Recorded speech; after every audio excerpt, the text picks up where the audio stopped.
ہے کہ جب تک دوسرا شوہر ہم بستری نہیں کر لے گا اور پھر وہ طلاق دے اور پھر اس کی عدت پوری ہو، پھر عورت جہاں چاہے نکاح کرے، پہلے کے ساتھ بھی دوسری کے ساتھ بھی. تو یہاں تو شروع سے ہی کام غلط ہو رہا ہے، زبردستی اس کو راضی کیا گیا نکاح کرنے پر. تو نکاح تو ایسی چیز نہیں جس میں گن پوائنٹ پہ آپ کسی کو راضی کریں. تو بظاہر یہی ہے کہ اس کو حلال کروانے کے لیے ہی ایگری کیا گیا ہے. تو نبی صلی اللہ علیہ وسلم نے اس عمل پر لعنت فرمائی ہے، لعن اللہ المحلل والمحلل له. ایگریمنٹ کر کے اگر آپ کسی سے پہلے نکاح کریں تو یہ تو عمل لعنت والا عمل ہے. تو اس میں یہی ہے کہ جو شرعی جائز حلالہ ہے وہ یہ ہے کہ شوہر نے اگر 3 طلاقیں دے دیں، اول تو یہ 3 طلاقیں دینا ناجائز کام کیا، حکومت پر لازم ہے کہ اس کو کوڑے لگائے تاکہ 3 طلاقوں کی روک تھام ہو. تو اکٹھی اگر دے دی اس نے تو عورت عدت گزارنے کے اکٹھی دی ہوں یا وقفے میں دی ہوں، 3 تو 3 ہی ہوتی ہیں، وقفے میں اگر کسی نے دے دی ہوں یا اکٹھی دی ہوں، تو بہرحال اس میں عدت گزارنے کے بعد عورت کسی مرد سے نکاح کرے اور اس سے ایگریمنٹ نہ کرے کہ آپ نے مجھے چھوڑ دینا ہے، تو اس سے نکاح کر کے اسی کے ساتھ زندگی گزارے اور وہ ہم مستری بھی کرے. پھر اگر عورت کو لگتا ہے کہ بھائی یہ شخص میرے لیے مناسب نہیں ہے، یا بچوں کی وجہ سے پہلے شوہر یاد آ رہا ہے، یا کوئی بھی وجہ ہے، تو کوئی بھی عورت اپنے شوہر سے اس بیس پہ ڈیورس مانگ سکتی ہے کہ بھائی آپ مجھے چھوڑ دیں، میں رہنا نہیں چاہتی آپ کے ساتھ. وہ اگر چھوڑ دے تو ٹھیک ہے، نہیں چھوڑے تو پھر اسی کے ساتھ نباہ کرے. تو بالفرض اگر وہ چھوڑ دیتا ہے تو پھر عورت عدت گزارے گی 3 مینسز کے بعد، جہاں چاہے نکاح کرے، پہلے والے سے کرے یا کہیں اور سے نکاح کرے. تو نہ کہیں اور نکاح کرنا بغیرتی ہے، نہ پہلے والے سے نکاح کرنا بغیرتی ہے. تو بغیرتی وہ حلال ہے جو پری پلان ہوتا ہے، اور وہ حلال ہے جو ایگریمنٹ کیے بغیر ہوتا ہے. اس کا تو قرآن نے ذکر کیا ہے کہ اگر مرد 3 طلاقیں دے دیتا ہے تو فلا تحل له حتى تنكح زوجا غیرہ، عورت پہلے شوہر کے لیے حلال نہیں ہو سکتی جب تک دوسرے مرد سے نکاح نہ کر لے. پھر حدیث میں آتا ہے ہم بستری بھی ضروری ہے. پھر اس کے بعد قرآن کہتا ہے اگر وہ اس کو طلاق دے دے فلا جناح علیہما ان یتراجعا، تو پھر عورت کے لیے جائز ہے کہ پہلے شوہر سے دوبارہ نکاح کر لے وہ. تو اس کو اس حلالے کو ناجائز کہنا یہ پھر شریعت پر زیادتی آ جائے گی. سوتیلی بیٹیوں کی وجہ سے دوسرے گھر کا مطالبہ کرنا. میرے شوہر کی پہلی اور دوسری بیوی کا انتقال ہو چکا ہے. پہلی بیوی کے 2 بیٹے حیات ہیں جو اپنی خالاؤں کے پاس پلے ہیں. دوسری بیوی سے ان کی 17 سال کی رفاقت تھی جس کا کینسر سے انتقال ہو گیا. اس سے ان کی 4 بیٹیاں اور 1 بیٹا ہے. میری شادی کو 5 سال ہو گئے. ان کی بیٹیاں جوان ہیں اور میرے ہر معاملے میں مداخلت کرتی ہیں، جس کی وجہ سے میرے اور شوہر کے درمیان ناچاقی رہتی ہے. کیا میں اپنے شوہر سے الگ گھر کا مطالبہ کر سکتی ہوں جبکہ ان کی استطاعت بھی ہے؟ شازیہ صاحبہ جی مطالبہ کر سکتی ہیں. بیٹیاں جوان ہو گئی ہیں تو وہ پھر گڑبڑ ہوتی ہے. اب تو سگی ماؤں کے ساتھ بیٹیوں کی نہیں بن رہی ہوتی آج کل، اتنے مسائل کھڑے ہو رہے ہیں آج کل ہماری سوسائٹی میں. تو سوتیلی ماں کے ساتھ سوتیلی بیٹیوں کو زبردستی رہنے پر مجبور کرنا ٹھیک نہیں ہے. میں مشورہ تو آپ کو یہی دوں گا کہ نبھائیں آپ، کیونکہ اکٹھے رہنے میں جو فائدے ہیں وہ الگ الگ رہنے میں نہیں ہیں. لیکن واقعی اگر وہ ہر چیز میں مداخلت ہو رہی ہے، میاں بیوی کے معاملات میں پرائیویسی متاثر ہو رہی ہے، تو پھر شوہر پر لازم ہے کہ وہ آپ کو الگ گھر لے کر دے. بہتر یہی کمپرومائز کا راستہ اختیار. بعض دفعہ شوہر نہیں استطاعت تو ہوتی ہے لیکن وہ پھر پریشان ہوتا ہے کہ میں اپنی 4 بیٹیوں جوان بیٹیوں کو رکھوں گا کہاں پہ، میں ان کو الگ کیسے رکھوں گا، ان کو کس کے پاس رکھوں گا. تو ایسے بڑے مسائل ہوتے ہیں. تو بہتر یہی ہے کہ کوئی کمپرومائز کا راستہ اختیار کریں. باقی شرعی مسئلہ یہی ہے کہ قانون یہی ہے کہ بھئی اگر وہ بیٹیوں سے عورت تنگ آ رہی ہے تو شوہر کو لازم ہے کہ بیوی کو الگ گھر لے کے دے.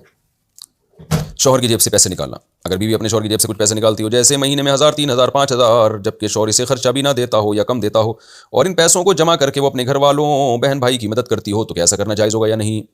شوہر کی پینٹ سے پیسے نکالنا جائز نہیں ہے. بعض لوگ وہ حضرت ہندہ رضی اللہ تعالیٰ عنہ کا ایک تو یہ خوب سمجھ لیں کہ آج کل جو کچھ اسکالرز ایسے آ رہے ہیں، بس کہ وہ اسکالر بھی نہیں ہیں، وہیں کمنٹس میں ہی نا لوگوں نے فنٹر گیری دکھائی بھی ہوتی ہے.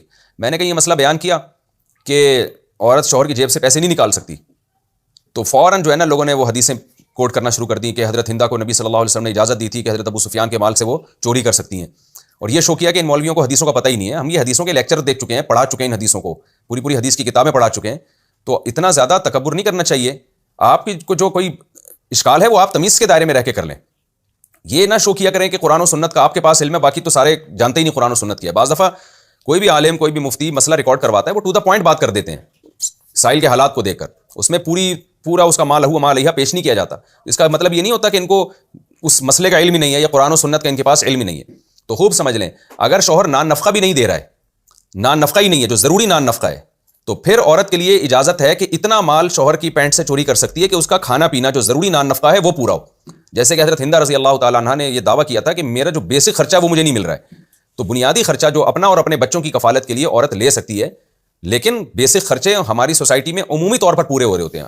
کچھ کنجوس ایسے ہیں میاں جو بیسک خرچہ بھی نہیں دے رہے ہوتے، ان کے لیے معاملات تو پھر الگ ہے. لیکن میجورٹی جو پینٹوں سے پیسے نکل رہے ہوتے ہیں نا، وہ بیسک خرچوں کے لیے نہیں ہو رہے ہوتے، وہ غریبیوں کے لیے ہو رہے ہوتے ہیں. اب جیسے خاتون نے ذکر کیا اپنے بھائیوں کے لیے، تو بھائیوں کے لیے کہاں سے جائز ہو گیا بھائی آپ شوہر کی پینٹ سے پیسے نکالیں؟ بہن بھائیوں کی مدد کے لیے یہ جائز نہیں ہے.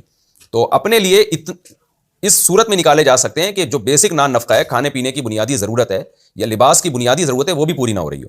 تو وہ تو پھر ایک الگ بات ہے، اس میں تو پھر زبردستی بھی لیے جا سکتے ہیں، کورٹ کے ذریعے بھی لیے جا سکتے ہیں. لیکن اگر ایسا نہیں ہے تو پھر نبی صلی اللہ علیہ وسلم کی بہت سخت عقیدات ہیں کہ عورت جو ہے وہ شوہر کے مال کی محافظ ہے. آپ نے جو عورت پر جو ذمہ داریاں بیان کی ہیں نا، بیسک بڑی بڑی ذمہ داریاں بیوی کی، اس ذمہ داریوں میں سب سے بڑی ذمہ داری جو آپ نے لگائی ہے عورت پر، وہ یہ ہے کہ اپنے شوہر کے مال کی محافظ ہو، وہ اس کے مال میں کی حفاظت کرے، اس کو اڑائے نہیں، بازاروں میں جا کے اسراف نہ کرے اس میں، اور چوری کرنا تو اسراف کی سب سے اعلیٰ ترین صورت ہے۔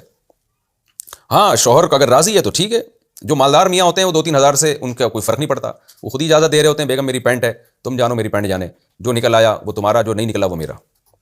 تو اس میں تو بعض دفعہ خواتین پینٹیں ہی غائب کر دیتی ہیں، بعض ایسی بھی ہیں، سب نہیں ہوتی، تو وہ پینٹیں ہی غائب ہو جاتی ہیں، تو میاں کو کوئی اعتراض نہیں ہوتا، وہ اتنا اللہ نے اس کو مالی وسعت دی ہوتی ہے یا دل اتنا بڑا دیا ہوتا ہے۔ لیکن اگر غریب آدمی ہے تو 2-3 ہزار اس کی پینٹ سے نکالنا، 3 ہزار کی تو پینٹ مل رہی ہے ٹوٹل، تو اس میں سے 3 ہزار نکال لیے تو وہ تو بڑا مسئلہ ہو جائے گا۔ اسکن کے مسائل میں ختنہ کرانے کا حکم۔ میرا بیٹا 8 ماہ کا ہے، اسے ایک پیدائشی بیماری ہے جس میں اسکن تھوڑی سی بھی رگڑ کھا جائے یا اس پر کچھ باندھا جائے تو اس جگہ چھالے ہو جاتے ہیں، جس کی وجہ سے اس کا خطرہ کرانا بھی رسکی ہے، کیونکہ اسے چھالے ہو جائیں گے اور زخم پڑ جائیں گے اور کافی پینفل بھی ہوگا۔ صورت میں ختنہ کرانا ضروری ہے یا نہیں؟ یہ ڈاکٹر سے پوچھیں، اگر واقعی اس میں خطرہ ہے تو پھر ختنہ نہ کرائیں، کیونکہ سنت موقدہ ہے اور شدید مجبوری میں یہ عمل چھوڑا جا سکتا ہے۔ لیکن میرا خیال ہے آج کل اسکن کے اتنے بڑے بڑے اسپیشلسٹ ہیں، ڈاکٹر کوئی نہ کوئی صورت، کوئی نہ کوئی تدبیر نکال لیں گے کہ زخم بھی نہ بنے اور ختنہ بھی ہو جائے۔ تو حتی الامکان کوشش کریں کہ ختنہ ہو جائے، لیکن اگر واقعی یہ خطرہ ہے اور ڈاکٹر کہتے ہیں کہ نہیں یہ بہت رسکی ہے تو پھر یہ کام نہ کریں، انشاءاللہ کوئی گناہ نہیں ہوگا۔ بینک سے مجبوری میں قرض لینا۔ میں اپنے کچھ مسائل کی وجہ سے 20-25 لاکھ روپے کا مقروض ہو گیا ہوں اور ابھی ایسے حالات نہیں ہیں کہ کسی طریقے سے وہ پیسے واپس لوٹا سکوں، بلکہ اپنی ضروریات زندگی کے لیے بھی کچھ لوگوں سے پیسے مانگے ہیں جس سے گزارا چل رہا ہے۔ میں زمیندار ہوں، 4-5 ماہ تک آمدنی کا کوئی ذریعہ نہیں ہے، کیا ایسی صورت حال میں بینک سے کچھ مدد لے سکتا ہوں یا نہیں لے سکتا؟ بلال صاحب میاں والی سے۔ بلال صاحب مسئلہ تو یہ ہے کہ جو کھانے پینے کی بیسک ضرورت بھی اگر کسی کی پوری نہیں ہو رہی اور کمائی کا کوئی ذریعہ نہیں ہے پوری کوشش کے باوجود، اور کوئی جائز قرضہ دینے کے لیے بھی تیار نہیں ہے، تو پھر ایسی شدید مجبوری میں کھانے پینے کی جو بیسک ضرورتیں ہیں ان کو پورا کرنے کے لیے بینک سے سودی لون مجبوری میں لیا جا سکتا ہے۔ لیکن سوال یہ پیدا ہوتا ہے کہ بینک لون غریبوں کو دے گا کہاں؟ وہ تو اتنی پراپرٹی رکھوائے گا، شیورٹی لے گا کہ آپ واپس کیسے کرو گے؟ تو اگر آپ کے پاس رہن رکھنے کے لیے پراپرٹی ہے تو پھر تو آپ کے لیے قرضہ لینا ویسے ہی جائز نہیں ہے، آپ اس پراپرٹی کو بیچیں اور اپنی ضرورت پوری کریں۔ تو قرضہ لینا کھانے پینے کی بیسک ضرورت بھی پوری نہ ہو رہی ہو تو گنجائش ہے اس کی، گناہ پھر ایسی صورت میں اس کو ہوگا جو آپ سے سود لے رہا ہے۔ لیکن ایسے بینک لون دیتا نہیں ہے غریب آدمی کو، جو مجبور اور ضرورت مند ہوگا اس کو تو بینک کیسے دے گا؟ وہ تو پہلے دیکھا کہ آپ کے پاس ہے کیا، آپ قرضہ لوٹائیں گے کیسے، تو اس شیورٹی کے لیے آپ سے رہن لے گا، وہ پراپرٹی کے ڈاکومنٹ رکھے گا۔ تو اگر آپ کے پاس پراپرٹی ہے تو پھر آپ غریب تھوڑی ہیں، پھر تو آپ اس کو بیچیں، اپنی ضرورت پوری کریں۔ لوگ کہتے ہیں پراپرٹی بیچیں گے تو کرائے پہ آ جائیں گے، تو کرائے پہ آ جائیں، آپ تو کرائے پہ رہیں، اپنی ذاتی گھر میں رہنا کوئی اسلام میں بھی ضروری نہیں ہے، بہت سے مالدار لوگ بھی کرائے پہ رہ رہے ہوتے ہیں۔ انڈیا سے کسی نے سوال پوچھا ہے، جوان دیوروں کی دیکھ بھال کرنا، کتنا پردہ اور کتنی دیکھ بھال کرنا ضروری ہے؟ میں اپنے 4 دیوروں کے ساتھ رہتی ہوں، جن میں 2 بالغ ہیں اور 2 نابالغ ہیں۔ کچھ گھریلو مسائل کی وجہ سے میرے ساس سسر الگ ہو چکے ہیں، تو گھر میں کوئی اور نہ ہونے کی وجہ سے مجھے انہی 4 کو دیکھنا اور ان کا خیال کرنا پڑتا ہے اور ان سے بات کرنا پڑتی ہے۔ کیا ایسی صورت میں ان سب کے ساتھ رہ سکتی ہوں؟ اگر رہ سکتی ہوں تو مجھے کتنا پردہ ان کے ساتھ کرنا چاہیے؟ انڈیا سے پوچھا ہے کسی نے۔ دیکھیں مجھے نہیں پتا بیوہ ہیں یا آپ کے شوہر موجود ہیں، آپ نے اس کا کوئی تذکرہ نہیں کیا۔ شوہر اگر موجود ہیں تو پھر تو رہ سکتی ہیں، لیکن پردہ بہت شدید ضروری ہے۔ دیور کے بارے میں صحیح حدیث ہے، الحم و موت، آپ صلی اللہ علیہ وسلم نے فرمایا جو شوہر کے مرد رشتہ دار ہیں نا ان سے ایسے پردہ ہے جیسے موت، یعنی ان کے پردے کی تاکید ہے، تو شدید پردہ ضروری ہے۔ اور اگر شوہر کا انتقال ہو گیا خدا نخواستہ، یا شوہر سے کہیں اور رہتے ہیں آپ یہاں رہتی ہیں، تو پھر یہ بہت زیادہ بے احتیاطی ہے، تو کیونکہ نگرانی تو شوہر کی طرف سے ہی ہوتی ہے اور اس میں یعنی بے احتیاطی کا خطرہ بہت زیادہ ہے۔ تو ایسی صورت میں شرعی طور پر تو جائز ہے رہنا، فی نفسی ہی ایک کام جائز ہے اگر آپ 100% پردے کا اہتمام کرتی ہوں، لیکن کوئی بھی اس کو پسند نہیں کرے گا، نہ سوسائٹی میں اس کو پسند کیا جائے گا، نہ شریعت اس کام کو پسند کرے گی، کیونکہ بہرحال یہ ایک احتیاط کے بہرحال خلاف ہے کہ شوہر موجود نہیں ہے، وہ بیرون ملک رہتے ہیں اور عورت کے ساس سسر بھی نہیں ہیں، تو وہ جوان دیوروں کے ساتھ رہے تو مزاج شریعت کے بہرحال خلاف ہے۔ قرآن مجید میں اللہ تعالیٰ نے ہمیں گناہ سے بھی بچنے کا حکم دیا اور گناہ کے اسباب سے بھی بچنے کا حکم دیا ہے، وہ چیزیں جو گناہ کی طرف لے جانے کا ذریعہ بن سکتی ہیں ان سے بھی بچنے کا حکم دیا۔ تو نامحرموں کے ساتھ ایک جوان عورت کا اس طرح گھر میں رہنا یہ بالکل مناسب نہیں ہے۔ ایسی صورت میں آپ کو چاہیے کہ آپ گھر چینج کر لیں اگر یہ پاسبل ہے آپ کے لیے۔ نہیں ہے پاسبل، ممکن ہی نہیں ہے گھر کا چینج کرنا، کوئی دوسری کوئی ٹھکانہ ہی نہیں ہے، تو پھر مجبوری ہے، لیکن بہت سخت پردے کا آپ اہتمام کریں۔ سخت کا مطلب یہ نہیں کہ ہر وقت گھر میں برقع پہن کے رہیں، سخت کا مطلب یہ کہ کسی بھی دیور سے بالکل بھی بے تکلف ہونے کی کوشش نہ کریں، اور جیسے گھروں میں جو جوائنٹ فیملی میں شرعی پردہ ہوتا ہے کہ سر پہ چادر رکھیں، دیور کا کبھی گزر ہو تو وہ اپنا چادر کو آگے کر لیا، اور کوئی کھانا وغیرہ بنا کے دینا ہے تو ایسے دوسرے کمرے سے ان کے سامنے رکھ دیا، اس طرح سے ٹھیک ہے۔ ایڈاپٹ کی ہوئی اولاد کا میراث میں حصہ، یہ ہو چکا ہے مسئلہ۔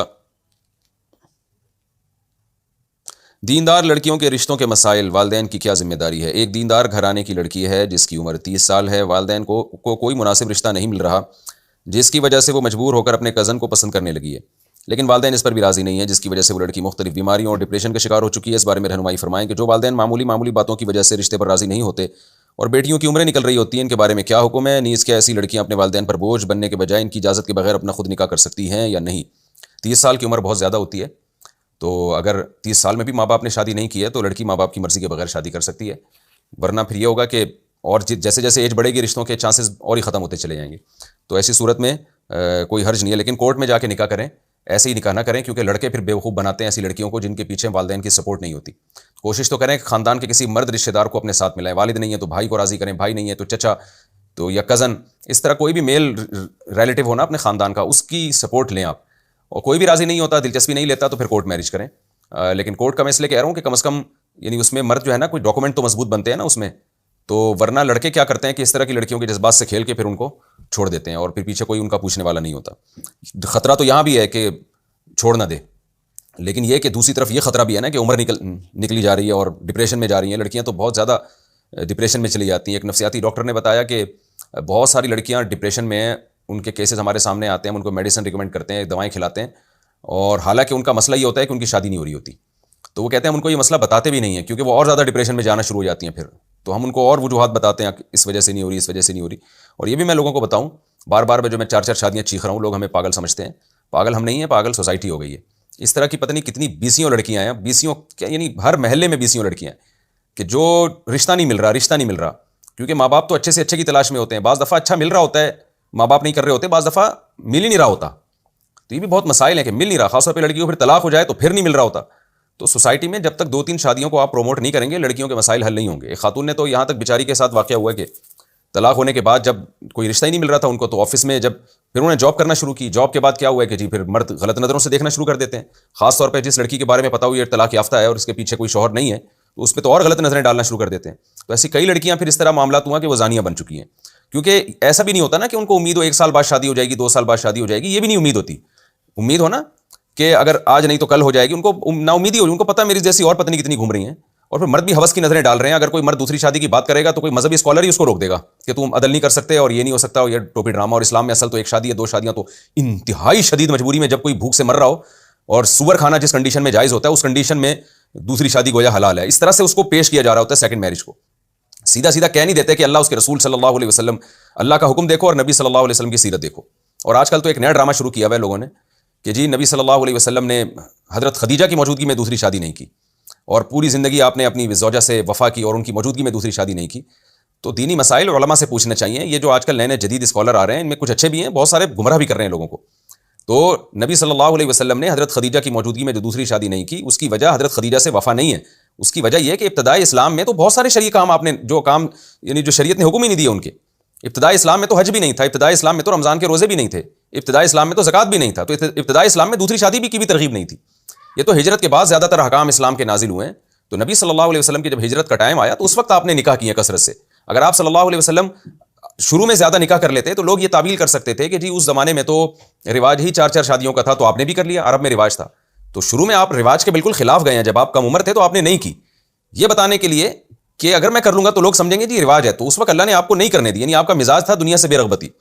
لیکن جب ہجرت کا وقت آیا اور ووجدک ضالا فہدی، قرآن کہتا ہے نبی ہم نے آپ کو شریعت کے حکام سے بے خبر پایا اور باخبر کر دیا، تو یہ باخبر تدریجاً کیا ہے، آہستہ آہستہ کیا ہے۔ تو انہی باخبر میں یہ بھی ہے کہ آپ نے فرمایا حبب الی النساء والطیب، کہ اللہ نے میرے دل میں عورت کی محبت ڈال دی ہے، یعنی نکاح کی رغبت ڈال دی ہے۔ تو پھر آپ صلی اللہ علیہ وسلم کو نکاح کی رغبت ہوئی ہے، حالانکہ اب آپ کی عمر زیادہ ہو گئی تھی، تو اس کے باوجود آپ نے کثرت سے نکاح کیے۔ اور قرآن کیا کہہ رہا ہے لقد کان لکم فی رسول اللہ اسوۃ حسنہ، تمہارے لیے پیغمبر صلی اللہ علیہ وسلم کی سیرت میں بہترین نمونہ موجود ہے۔ تو سیرت میں شروع کا وقت دیکھا جائے گا نبی کا یا آخری زندگی دیکھی جائے گی؟ تو حقیقت یہ ہے کہ اس چیز سے تو ہمیں اور زیادہ موٹیویشن ملنی چاہیے کہ جب آپ صلی اللہ علیہ وسلم نوعمر تھے، جوان تھے، اس وقت آپ نے دوسری نہیں کی، جب عمر زیادہ ہو گئی تو پھر دوسری کی ہے۔ تو یہ بتانے کے لیے کہ اسلام میں اتنی ترغیب ہے کہ میری عمر 50 سے اوپر ہو چکی ہے اور میں کثرت سے نکاح کر رہا ہوں، تو جوان لوگوں کو تو اور زیادہ اس میں رغبت ہونی چاہیے، جوان لوگوں کو تو کم عمری میں یہ کام کرنا چاہیے کہ جب نبی صلی اللہ علیہ وسلم کو نکاح کی حاجت نہیں رہی اس وقت آپ کثرت سے نکاح کر رہے ہیں، تو جس کو نکاح کی حاجت ہو اس کو تو اس وقت اور زیادہ کثرت سے شادی کرنی چاہیے، نکاح کرنے چاہیے۔ تو نبی صلی اللہ علیہ وسلم کی جب بھی کوئی عمل ہمارے سامنے آئے گا نا تو شروع کا عمل آئے اور آخر کا عمل آئے تو پوری امت کا اتفاق ہے کہ آخری عمل کو لیا جائے گا. تو آخری عمل آپ صلی اللہ علیہ وسلم کا نکاح کی کثرت والا تھا, نکاح کی قلت والا عمل, کمی والا عمل شروع کا تھا, تو وہ عمل نہیں لیا جائے گا, وہ عمل لیا جائے گا جو بعد میں ہوا ہے. یہی وجہ ہے کہ جن صحابہ کا حالت اسلام میں زیادہ وقت گزرا ہے ان کے آپ کو نکاح ان کے زیادہ نظر آئیں گے, ان کی شادیاں زیادہ نظر آئیں گی آپ کو. اور پھر اہم ترین بات یہ ہے کہ اگر یہ حضرت خدیجہ سے وفا تھی تو آپ صلی اللہ علیہ وسلم کو کیا امی عائشہ سے کم محبت تھی؟ کتنے فضائل حضرت عائشہ رضی اللہ تعالیٰ عنہ کے. حضرت عائشہ ان فضائل پہ فخر کیا کرتی تھی کہ میرے لحاف میں وہی آتی تھی, میری گود میں نبی صلی اللہ علیہ وسلم کی موت واقع ہوئی ہے, آخری وقت میں اللہ نے میرے لعاب کو آپ کے لعاب کے ساتھ ملایا مسواک کے ذریعے. نبی صلی اللہ علیہ وسلم سے پوچھا جاتا کہ سب سے افضل کون ہے تو آپ امی عائشہ کا حوالہ دیتے. تو کم فضائل ہیں کہ حضرت عائشہ کی کس قدر محبت تھی, اس کے باوجود حضرت عائشہ پر آپ نے اتنی کثرت سے شادیاں کی, اتنی کثرت سے نکاح کیے. تو یہ صاف پتہ چلتا ہے کہ اس کا محبت سے تعلق نہیں ہے, اس کا شریعت سے تعلق ہے, سوسائٹی کی نیڈ سے تعلق ہے. ہندوؤں نے یہاں تک لکھا ہے کہ نبی نے اتنی کثرت سے نکاح اس لیے کہ تاکہ مسلمانوں کو ترغیب دی جائے. تو اس لیے آپ لوگ کسی کی نہ سنیں اس بارے میں. ہماری سوسائٹی میں عورتیں برباد ہو رہی ہیں, خدا کی قسم زنا پھیل رہا ہے ہمارے معاشرے میں.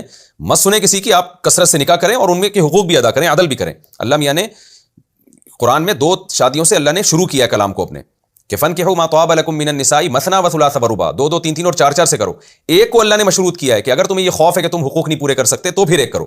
تو ایک شادی میں اللہ نے شرط لگائی ہے کہ کسی شخص کو اگر کوئی خوف ہے کہ وہ نہیں کر سکتا تو وہ نہ کرے. میجورٹی تو کرے گی پھر یہ کام, میجورٹی تو اس کو پروموٹ کرے گی. ہاں چند لوگ ایسے سوسائٹی میں ہوں گے کہ جو نہیں رکھ سکتے, بھائی 2 ان میں عدل کی طاقت ہی نہیں ہے, وہ نہ کریں. اس کی مثال ایسے ہے کہ حضرت قتادہ رضی اللہ رحمہ اللہ تعالیٰ مشہور تابعی ہیں, وہ اس آیت کی تفسیر بیان کرتے ہیں کہ ان خفتم فانکحوا ما طاب لکم من النساء مثنى وثلاث ورباع, 2 2 3 3 4 4 سے نکاح کرو. آگے وہ کہتے ہیں کہ یہ جو قرآن میں آتا ہے نا, وہ ان خفتم اللہ تعدلوا, اگر عدل نہیں کر سکتے فواحدۃ, تو پھر ایک رکھو. آگے کہتے ہیں یہ اس میں بھی آگے شرط ہے کہ اگر ایک کی بھی کسی میں طاقت نہیں ہے تو پھر وہ ایک بھی نہیں کرے. تو ایک شادی کی بھی اس لحاظ سے تو شرط ہے کہ آپ بیوی کے حقوق ادا کر سکتے ہیں تو آپ نکاح کریں ورنہ نہ کریں. لیکن جب ایک شادی کی بات آتی ہے تو کوئی یہ بات نہیں کر رہا ہوتا, بلکہ جس نے نہیں کی اس سے پوچھ کے لوگ اس کا دماغ کھا جاتے ہیں, بھائی تو شادی کیوں نہیں کر رہا, تیری عمر اتنی زیادہ ہو گئی. تو حالانکہ اس میں بھی تو شرط ہے. تو اس سے پتہ چلتا ہے کہ شرط 2 شادیوں میں نہیں ہے, شرط ایک شادی میں ایک پر اکتفا کوئی کرے گا تو اس سے پوچھا جائے گا کہ آپ دوسری کیوں نہیں کر رہے. جیسے کہ عرب میں لوگ پوچھتے ہیں کہ بھئی آپ کی اب تک ایک کیوں ہوئی ہے, دوسری کیوں نہیں ہوئی. ہمارے چونکہ ہندوؤں کے ساتھ رہے ہیں نا ہم لوگ, تو ہندوؤں کی وجہ سے ہم نے بھی اپنا خاندانی نظام کا بیڑا غرق کر دیا. اب بیڑا غرق تو ہو چکا ہے, اب اس کی لاجکیں تلاش کی جا رہی ہیں. ایکچولی وہ نبی صلی اللہ علیہ وسلم نے تو پہلی بیوی کی موجودگی میں دوسری کی نہیں ہے, حضرت خدیجہ کی موجودگی میں, تو میری چونکہ پہلی والی زندہ ہے اس لیے میں دوسری نہیں کر رہا. وہ ایک آدمی کے ابا نے دوسری شادی کی نا پہلی زوجہ کے مرنے کے بعد, تو بیٹے نے بھی فوراً کر لی. تو ابا نے پوچھا کہ جی, بیٹے نے ابا سے پوچھا, ابا نے بیٹے سے پوچھا کہ تم نے دوسری کیوں کی ہے. انہوں نے کہا ابا آپ نے بھی تو کی ہے. تو ابا نے کہا میری پہلی مر گئی اس لیے میں نے کی ہے. تو بیٹے نے کہا ابا میری نہیں مر رہی تو میں کیسے, یعنی میں کیسے برداشت کروں, یہ تو اللہ کا کام ہے نا.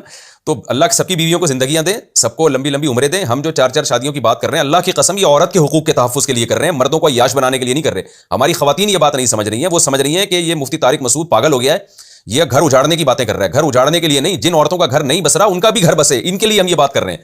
اور یہ جب تک سوسائٹی جو ہے نا اس کے خلاف جہاد نہیں کرے گی اس وقت تک یہ سوسائٹی میں یہ چیز پروموٹ ہونے والی نہیں ہے. تو آپ لوگ جو آج کل آڑے ترچے اسکالرز آ رہے ہیں دوسری شادی کی حوصلہ شکنی کر رہے ہیں, ان کی مت سنیں, قرآن و سنت کو دیکھیں. قرآن صاف کہہ رہا ہے 2 2 3 3 4 4 کرو. اگر تمہیں خوف ہے کہ عدل نہیں کر سکتے پھر ایک. نبی صلی اللہ علیہ وسلم کے بارے میں قرآن کہہ رہا ہے تمہارے لیے پیغمبر کی زندگی میں بہترین نمونہ ہے. تو پیغمبر کی زندگی میں ایک بیوی نہیں ملتی, ہمیں زیادہ بیویاں ملتی ہیں. پھر صحابہ تابعین کی زندگیوں میں زیادہ بیویاں ملتی ہیں. تو سلف کو فالو کرنا ہے تو ان چیزوں میں بھی فالو کرنا پڑے گا. تو اور جو آپ ہمارے جو قدیم فتووں کی کتابیں ہیں, جو مشائخ علماء نے, جو قدیم علماء گزرے ہیں جنہوں نے فتاوی لکھے ہیں, وہ بھی اس کو پروموٹ کرتے ہیں. وہ فی التزویج بامرأۃ, فتاوی قاضی خان میں ہے, 1000 سال پہلے انہوں نے لکھا ہے. وہ فی التزویج بامرأتین مخالفۃ دین النصارى, کہ 2 بیویاں رکھنے میں یہود و نصارہ کی بھی مخالفت ہے. یعنی کیونکہ یہ اسلام ہی اس چیز کو پسند کرتا ہے, دنیا میں کوئی اور مذہب نہیں اس کو پروموٹ کرتا. تو کسی اور مذہب کی مخالفت بھی ہے اس میں, یہ بھی اس میں ایک فضیلت کی چیز ہے. تو اس پر تو میں پوری 1 سے زائد شادیوں کی ضرورت کیوں یہ کتاب لکھ چکا ہوں. سارے دلائل آپ کو اس میں مل جائیں گے. آپ سارے دلائل کو ایک طرف رکھیں, ان عورتوں پہ ترس کھاؤ خدا کے لیے. طلاق یافتہ, بیوہ, کنواری, جن کی عمریں نکل رہی ہیں, ایسی 30 30 سال جو خواتین کی عمریں ہو رہی ہیں نا, اچھے رشتے نہیں آ رہے ہوتے, تو ماں باپ پھر کیسے کر دیں. ان کو ڈر لگ رہا ہوتا ہے کہ بھائی ابھی تو گھر میں بیٹھی ہوئی ہے, نکاح کے بعد اس سے بھی نہ جائے, اس اور بڑے عذاب میں مبتلا نہ ہو جائے. تو میں مانتا ہوں بہت سے ماں باپ ضد اور ہٹ دھرمی بھی کر رہے ہوتے ہیں, اچھے رشتے آتے ہیں پھر بھی انکار کرتے ہیں, لیکن میجورٹی کی شادیاں نہیں ہو رہی, اچھے رشتے نہیں مل رہے. تو دوسری شادی کوئی کر رہا ہو جو رکھ سکتا ہو اور لڑکی کا ہم پلہ اور کفو ہو, وہ اس مرد سے 1000 گنا بہتر ہے کہ جو پہلی شادی کر رہا ہو لیکن اس میں وہ ہم پلہ نہ ہو, لڑکی کے جوڑ کا نہ ہو. اس لیے اس کو سوسائٹی میں پروموٹ کریں, ورنہ یہ اتنا سوسائٹی میں زنا پھیلے گا کہ یہ شادیاں وادیوں کا تکلف ہماری سوسائٹی سے نکل جائے گا. ماں باپ بیزار آ جائیں گے, بیٹی پیدا ہوتے ہی ایک ٹینشن ہے, سلوٹیں جیسے کہ آنا شروع ہو گئی ہیں. اور پھر یہی ہوگا کہ ایجوکیشن کو فوکس کرو, خاندان واندان گیا ایک طرف, بس کمائے کھائے اور شادی ہوتی ہے تو ٹھیک ہے, بوائے فرینڈ رکھے اس کی مرضی ہے. اصل میں معاشی سطح پہ بس اسٹیبل ہونی چاہیے. یہ سوچ سوسائٹی کی بن جائے گی جو یورپ میں ہے. تو اس معاشرہ آہستہ آہستہ اسی طرف جا رہا ہے. لڑکے لڑکی کا باتوں باتوں میں ایجاب و قبول کرنا. اگر ایک لڑکا اور لڑکی کافی عرصے سے بات چیت کرتے ہوں، ایک دن واٹس ایپ پر باقاعدہ مہر وغیرہ کا ذکر کر کے ایک دوسرے سے ایجاب و قبول کر لیں اور تین دفعہ قبول کر لیں، تو کیا اس طرح نکاح ہو جائے گا؟ کیونکہ اب لڑکی کے گھر والے کہیں اور رشتہ کر رہے ہیں، جبکہ لڑکی کو پتہ نہیں ہے اس طرح ان کا نکاح ہوا تھا یا نہیں ہوا تھا. بالکل بھی نہیں ہوتا اس طریقے سے نکاح. واٹس ایپ پہ یا فون پہ بھی ایجاب و قبول کر لیں، اس سے کچھ بھی نہیں ہوتا. دو گواہوں کا اس مجلس میں موجود ہونا ضروری ہے جس مجلس میں ایجاب و قبول ہو رہا ہے. فون پہ جو نکاح ہوتا ہے تو اس میں بھی نکاح نہیں ہوتا، اصل میں تو فون پہ وکالت دی جاتی ہے، کسی کو ایجاب و قبول کا وکیل بنایا جاتا ہے.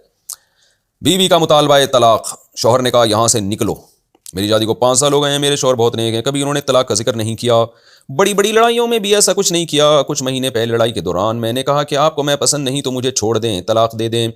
جب میں نے بار بار کہا تو انہوں نے غصے میں کہا کہ میں تمہارے گھر والوں سے بات کروں گا، اور کہا کہ یہاں سے دفع ہو جاؤ، نکل جاؤ، لیکن طلاق کے الفاظ نہیں بولے. تو کیا اب لڑائی جھگڑے کے دوران ایسے الفاظ سے طلاق ہوتی ہے یا نہیں؟ ثنا صاحبہ کشمیر سے. شوہر نے آپ نے جب کہا کہ مجھے طلاق چاہیے، شوہر نے کہا نکل جاؤ یہاں سے، دفع ہو جاؤ. تو اس کا مطلب یہ بھی ہو سکتا ہے کہ نکل جاؤ تمہیں طلاق دے دی ہے، یہ بھی ہو سکتا ہے کہ دفع ہو جاؤ یہ باتیں مت کرو. تو شوہر سے نیت پوچھی جائے گی. اگر وہ کہتے ہیں میری نیت طلاق کی تھی تو طلاق ہو گئی ہے، اگر وہ کہتے ہیں میری نیت طلاق کی نہیں تھی تو طلاق نہیں ہوئی ہے. بظاہر ایسا ہی لگتا ہے کہ شوہر جب نہیں دینا چاہتا تو وہ بظاہر یہی لگتا ہے کہ اس کی نیت نہیں تھی طلاق کی، لیکن بہرحال شوہر سے پوچھ لیں، وہ جو کہے اس پر عمل کریں اور وہم نہ کریں پھر.